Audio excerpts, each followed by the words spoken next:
عرب کے اندر سال کے بعد عورتوں کا ایک میلہ لگتا تھا خانہ کعبہ کے پاس، صرف عورتیں اکٹھی ہوتی تھی، میلہ لگا ہوا تھا۔ ایک تورات جاننے والا یہودی عالم بھی آیا ہوا تھا، وہ بیویوں کے مجمع پہ نظر ڈال کے کہنے لگا، بیویوں مرد کا کام تو کوئی نہیں عورتوں کے مجمع میں بات کرنا، لیکن میں تمہیں ایک پیغام دینے لگا ہوں، اللہ کے آخری رسول جو مکے میں پیدا ہونے والے ان کے آنے کا وقت قریب آ گیا ہے۔ وہ بیوی بڑی خوش نصیب ہوگی جنہیں ان کی رفاقت ملے گی۔ عورتوں نے جب دیکھا کہ مرد آ گیا عورتوں کے میلے میں تو انہوں نے ڈانٹا جھڑکا، کہا چل اٹھا اپنی کتابیں اور نکل جا۔ حضرت خدیجہ کہتی ہیں باقیوں نے ڈانٹا پر میں نے بات پلے سے باندھ لی، میں نے پلے سے باندھ لی اور میں انتظار کرنے لگی کہ اللہ کرے وہ نصیب میرے ہی ہو، اللہ کرے مقدر میرا ہی کھلے۔ آپ فرماتی میں تسبیح پڑھتی، درود پڑھتی، میں اس زمانے میں جو اللہ کا ذکر جس طرح ہوتا تھا وہ میں شروع کرتی، اور جب فارغ ہوتی تو میں التجا کرتی کہ اللہ میرے نصیبے کھول دے۔ کہتی ہیں آہستہ آہستہ آہستہ آہستہ میں حضور کی تعریف سننے لگی، آہستہ آہستہ تعریف سننے لگی۔ نبی پاک صادق ہیں، امین ہیں، سچے ہیں، دیانتدار ہیں، اس برے اور میلے معاشرے میں بھی وہ سب سے اعلیٰ بھی ہیں اور سب سے اجلے بھی ہیں، وہ سب سے پاکیزہ ہیں۔ میں سننے لگی تعارف، آہستہ آہستہ میں ان کی گرویدہ ہونے لگی۔ ادھر نبی پاک صلی اللہ علیہ وسلم اپنے چچا جناب ابو طالب کے پاس رہتے تھے، قحط آ گیا، حالات بگڑ گئے۔ حضور سید عالم صلی اللہ تعالی علیہ وسلم سے چچا کہنے لگے بیٹے اگر مال تجارت لے کے شام جاؤ تو بڑا نفع کماؤ گے، ہمیں ضرورت بھی ہے، اور اگر ہو سکے تو ختیجہ کا مال لے کے جاؤ۔ اور نبی پاک نے کہا چچا میں نہیں کہوں گا کسی سے جا کے، میں نہیں کہتا کسی سے جا کے، جو میرے نصیب میں ہوگا میرا رب خود عطا فرمائے گا، میں نہیں کہوں گا۔ مصطفیٰ نے تو نہیں کہا۔ حضرت خدیجہ رضی اللہ تعالیٰ عنہ کہتی ہے میں نے خود اپنی خادمہ کو بھیجا، میں نے کہا جا کے پوچھو تو صحیح کہ میرا مال قبول ہوتا بھی ہے کہ نہیں، پوچھو۔ نبی پاک صلی اللہ علیہ وسلم سے پوچھا، حضرت خدیجہ کی خواہش ہے کہ آپ مال لے کے جائیں، حضور نے قبول کر لیا۔ جناب خدیجہ الکبریٰ رضی اللہ تعالیٰ عنہ کے غلام تھے، میسرہ ان کا نام تھا۔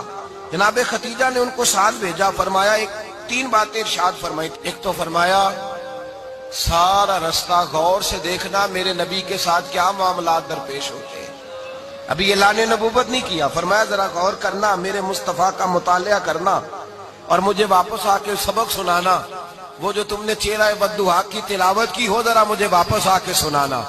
جنہاں نے دل بر جانی ڈٹھا ہو اکھیاں ہی تک لیاں، تو ملے ہوں تے ساجن ملیا ہوں ناساں لگ پئیاں، ذرا جا کے نا تلاوت کرنا اور مجھے دکھ۔ اور دوسرا فرمایا تم میرے غلام ہو تو مصطفیٰ کے بھی غلام بن کے رہنا، میں سنتی ہوں کہ کردار کے، افکار کے، نظریات کے، عظمت کے بلند و بالا، وہ جیسے کہیں ویسے کرنا۔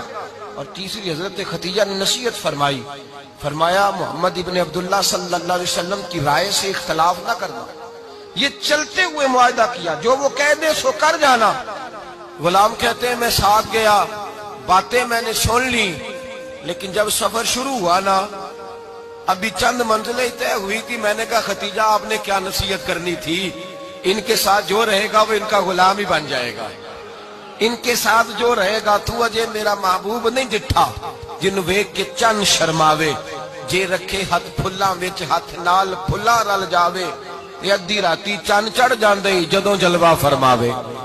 مایا جو بھی ساتھ رہتا غلام ہو جاتا۔ میسرہ کہتے میں گیا، تجارت شروع ہوئی، کہتے ہیں نبی پاک صلی اللہ علیہ وسلم جب منڈی میں پہنچے تو لوگ قسمیں اٹھا اٹھا کے مال بیچ رہے تھے۔ اللہ کے محبوب جب گئے نا تجارت کرنے تو ایک آدمی کہنے لگا چلو معاذ اللہ بتوں کے نام تھے لات و منات، کہنے لگا لات کی، عزا کی، منات کی قسم اٹھاؤ، تو نبی پاک فرمانے لگے ان کی قسم اٹھاؤں جن کا میں نام لینا بھی پسند نہیں کرتا، ابھی اعلان نبوت نہیں کیا، اور فرمایا ویسے بھی میں قسم دے کے مال نہیں بیچتا، خریدنا ہے تو خریدو، نہیں خریدنا تو نہ خریدو۔ کہتے ہیں لوگ قسمیں اٹھا اٹھا کے پیچھے جاتے تھے، پر میرے نبی جس سے رخ پھیرتے تھے وہ نبی پاک کے پیچھے ہو جاتا تھا۔ ماتے کئی گنا زیادہ نفع کمایا۔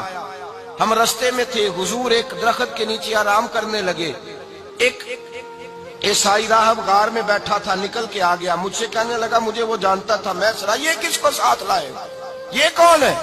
میں نے کہا اہل قریش کے ایک معزز آدمی ہے۔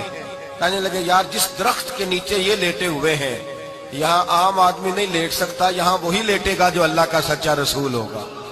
یہاں دوسرا کوئی لیٹ ہی نہیں سکا. یہ رسول ہے, ان کا خیال رکھنا. کاش میں اس وقت تک زندہ رہوں جب یہ نبوت کا اعلان کریں. میسرہ کہتے ہیں میں غلام ہو گیا, نبی پاک صلی اللہ علیہ وسلم کی ادائیں مجھے بھانے لگیں. جب واپسی پہ نکلے تو گرمی بڑی شدید تھی. فرماتے ہیں جب دھوپ تیز ہوتی تو بادل کا سایہ آ کے حضور پہ سایہ کر دیتا. بادل کا ٹکڑا نبی پاک پہ. اللہ جانے کہاں بیٹھ کے لوگوں نے کتابیں پڑھی ہیں جو کہتے ہیں 40 سال کے بعد نبی بنے تھے. پتہ نہیں کہاں بیٹھ کے کتابیں پڑھی ہیں. ہم نے تو جو سیرت پڑھی ہے وہ بتاتی ہے کہ تیری حیات پاک کا ہر لمحہ پیغمبر لگے, ہر لمحہ پیغمبر لگے. یہاں تو وہ لوگ جو کئی سال پہلے 20 اور 25 سال پہلے حضور سید عالم صلی اللہ علیہ وسلم کی رفاقت میں رہے, وہ اعلان کر لوگ پتہ نہیں کہاں بیٹھ کے کتابیں پڑھتے ہیں, کہاں بیٹھ کے. میرے نبی پاک سے صحابہ نے پوچھا حضور آپ کب نبی تھے؟ فرمایا ابھی آدم کی مٹی گوندی جا رہی تھی, ابھی آدم کی مٹی گوندی جا رہی تھی, میں تب بھی اللہ کا رسول تھا. میرے بھائی نبی رحمت سید عالم صلی اللہ علیہ وسلم کے غلام حضرت ختیجہ کے غلام کہتے واپس آیا, اور پہلے بھی کئی دفعہ حضرت ختیجہ کا مال گیا تھا, بڑے نفع آئے تھے, پر جو نفع اس سال آیا وہ پہلے کبھی نہیں آیا تھا. کہتے ہیں مجھ سے حضرت ختیجہ کی سہیلی بھی بیٹھی تھی, میں بھی آ گیا, اور جناب ختیجہ کی سہیلی کہنے لگی چل مال کے بارے میں کچھ بتا, کتنا بکا؟ میں نے کہا مال چھوڑو, مصطفیٰ کی سنو. اور پھر کہتی چلو ٹھیک ہے, بادل سایہ کرتا تھا, چلو ٹھیک ہے, تم سے راہب نے پوچھا تھا, یہ صحیح ہے انہوں نے تیری سارے رستے بڑی خدمت کی, تیرا بڑا خیال رکھا, پر یہ بھی بتا تجارت کیسے ہوئی؟ تو میں سر کہنے لگا زندگی میں نے بھی ساری گزار دی ہے, پر اس رسول کے ساتھ 4 دن ہی گزارے ہیں. حد ہو گئی مجھ سے, اور کچھ نہ پوچھو, اور کچھ نہ پوچھو. آ میرے دل آمنہ کے لال کی باتیں کریں, اور کچھ نہ پوچھو, بس ذکر ان کا چھیڑیے ہر بات پر, اور چھیڑنا شیطان کا عادت کیجئے. بس مجھے حضور کے تذکرے بیان کرنے ہیں, ذکر مصطفیٰ کرنا ہے. حضرت ختیجہ الکبریٰ بڑی متاثر ہوئی, کہتی ہے مجھے درجنوں لوگوں نے پیغام نکاح دیا تھا, پر میں نے سنی نہیں تھی. میں نے نفیسہ کے ہاتھ پیغام بھیجا, میں نے کہا میری عمر 40 سال ہے, ان کی 25 سال ہے, اور میرا احوال اور طرح کا ہے. وہ شہنشاہ ہے, جا کے پوچھو تو صحیح, بھلا میں قبول ہوتی ہوں؟ پوچھو. نفیسہ کہتی ہیں میں آئی تو وہ خاتون جن کے لیے لوگ بڑے بڑے قریش پیغام دیتے تھے, پیغام لے کے آئی. تو رسول پاک نے عجیب رنگ بیان کیا اپنی سیرت کا. جب میں پہنچی میں نے کہا ختیجہ نکاح کرنا چاہتی ہیں؟ نفیسہ کہتی ہے میرا خیال تھا کہ کوئی اور ہوتا تو کرسی سے اٹھ کھڑا ہوگا, فوراً کہے گا اچھا جلدی کرو, بات کرو. جب میں نے آ کے کہا نا حضور ختیجہ نکاح کرنا چاہتی ہے, تو نبی پاک نے میری طرف دیکھا, فرمایا وہ کہتی ہے کہ تم کہتی ہو؟ کہا وہ کہتی ہیں. تو حضور نے فرمایا ٹھہر جاؤ, میں اپنے چچا سے پوچھ کے بتاؤں گا, میں مشورہ کروں گا, میں پوچھ کے بتاؤں گا. آج بچوں کو کچھ سبق بڑے یاد ہیں, کہتے ہیں پسند کی شادی کرنا حضرت صاحب ناجائز ہے, پسند کی شادی کرنا کوئی ناجائز ہے؟ اور میں نے کہا بھائی صرف ایک ہی جائز چیز رہ گئی, اور کوئی شے جائز نہیں. یہ ایک ہی جائز چیز ہے جس کا فتویٰ سارے نوجوان پوچھتے پھرتے ہیں, سارے گانجے بنے پھرتے ہیں, مجنوں بنے پھرتے ہیں, سارے مئی وال ہو گئے. اللہ پاک کو ہدایت کی توفیق عطا فرمائے. سارے اس بری لت کا شکار ہو گئے. اور بھائی نبی پاک سوائے خدا کے کسی کے پابند نہیں, لیکن میرے مصطفیٰ نے اپنی امت کو یہ درس دیا ہے کہ جو بڑوں کے شفقت کے سائے میں چلتا ہے اللہ اس کی مدد فرمایا کرتا ہے.